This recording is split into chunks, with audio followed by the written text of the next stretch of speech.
कई बार हम सभी ने जीवन में लोगों को ये कहते हुए सुना है कि मैं असफल रहा क्योंकि मेरा समय अच्छा नहीं चल रहा था। मैं वो वस्तु प्राप्त करना चाहता था किंतु प्राप्त नहीं कर पाया क्योंकि मेरा समय अच्छा नहीं चल रहा था। मैं अपने जीवन में वो महानतम कार्य करना चाहता था किंतु कर नहीं पाया। क्यों? क्योंकि मेरा समय अच्छा नहीं चल रहा था। किंतु जैसे ही अच्छा समय मेरे जीवन में आएगा, मैं सब कुछ प्राप्त कर लूंगा। ऐसा सभी लोग कहते हैं। आइए एक बात समझते हैं। किसी माली को देखिए, वो प्रतिदिन वृक्ष की सेवा करता है, उसे जल देता है, उसकी जड़ों को सींचता है। क्यों? प्रतिदिन वो वृक्ष फल नहीं देता। उचित समय आने पर ही वो वृक्ष फल देता है, किंतु प्रतिदिन माली उसकी सेवा करता है, उसका ध्यान रखता है। मात्र तब नहीं जब वो वृक्ष फल दे। और यदि माली प्रतिदिन उसका ध्यान ना रखे तो वो वृक्ष कदाचित फल भी नहीं दे पाएगा। ये सीख है हमारे लिए। जब समय आपकी प्रतीक्षा नहीं करता तो आप समय की प्रतीक्षा क्यों कर रहे हैं? अच्छे समय की प्रतीक्षा मत कीजिए।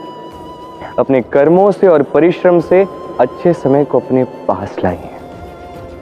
निरंतर कर्म कीजिए, परिश्रम करते रहिए, अच्छा समय अपने आप आपके पास आएगा। कभी किसी तितली को उड़ते हुए देखा है? कितनी सुंदर उड़ान होती है उसके। एक पुष्प से दूसरे पुष्प पर, एक पत्ते से दूसरे पत्ते पर। किंतु उसे ये उड़ान कैसे मिलती है? कभी सोचा है? जन्म से ही तितली के पास पंख नहीं होते। वो तो जन्म से मात्र एक छोटा सा डिंब होती। फिर वो उस डिंब को तोड़ती है, एक लट बनती है, धीरे धीरे बड़ी होती है, उसकी शक्ति बढ़ती है। फिर वो उस लट को तोड़कर अपने पंख खोलती है।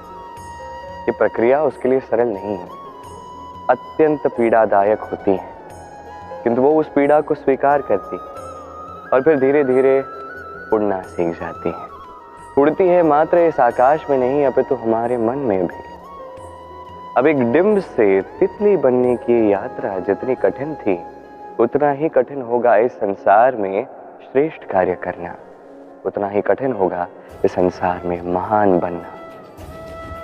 उसके लिए आवश्यकता है प्रयास और समय की। निरंतर प्रयास करते रहिए पर्याप्त समय तक, और आप अपने आप को इस आकाश में उड़ता हुआ पाएंगे। लोग कहते हैं जीवन में समय से पूर्व और भाग्य से अधिक कुछ नहीं मिलता। सबकी अपनी मान्यता है। मैं आपसे पूछता हूं, ये समय क्या है? ये समय वही है जिसमें युग युगांतर समाये हुए हैं, जिसमें दिन है, माह है, वर्ष है। नहीं, समय वास्तविक रूप से आपके पास कितना है जिसका आप उपयोग कर सकते हैं? तब से है जब से आप स्वयं को पहचानने लगते हैं, तब तक है जब तक आप इस संसार से चले नहीं जाते। बस यही समय है आपके पास। अब यदि भाग्य की बात की जाए तो भाग्य वो परिस्थिति है जहां मनुष्य स्वयं को समय को सौंप देता है, उसे भाग्य कहते हैं। अर्थात आपने जीवन में परिश्रम किया, संकटों का सामना किया, आप आगे बढ़े, किसी पड़ाव पर आप पहुंच गए, तब आपको लगा कि बस अब यहीं रुक जाना चाहिए, तो वही आपका भाग्य होगा। भाग्य की बात की जाए तो सत्यवान के भाग्य में मृत्यु लिखी थी, तो सावित्री के कर्म ने उसे पुनः जीवित कर दिया। अर्थात ये भाग्य बदला जा सकता है कर्म और परिश्रम द्वारा। सोचिए, रावण ने माता सीता का हरण किया।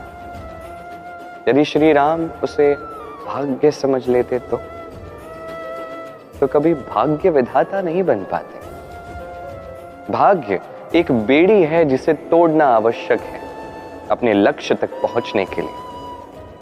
भले ये लक्ष्य परमात्मा तक पहुंचना ही क्यों ना। आप यदि परमात्मा तक पहुंच भी ना पाए, उस मार्ग में आगे तो बढ़ ही सकते हैं।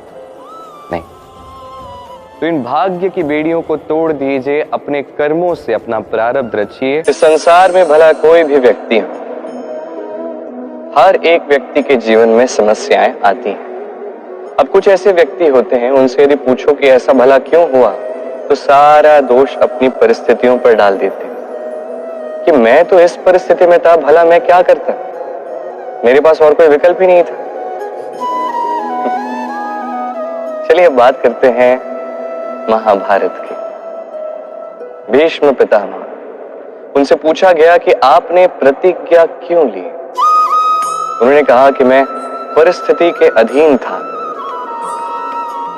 इसलिए। यही प्रश्न जब अर्जुन से पूछा गया तो निष्कर्ष कुछ और ही निकला। अर्जुन ने अपने परिस्थितियों के कारण स्वयं को नहीं बंधने दिया। उसने चयन किया संघर्ष का, बंधित नियमों के विरुद्ध जाने का। इस संसार में आप जो कुछ भी बनते हैं, उसका सारा श्रेय मात्र आपकी परिस्थितियों को नहीं जाता, हो जाता है आपके चयन को, कि उस परिस्थिति में आपने क्या चयन किया।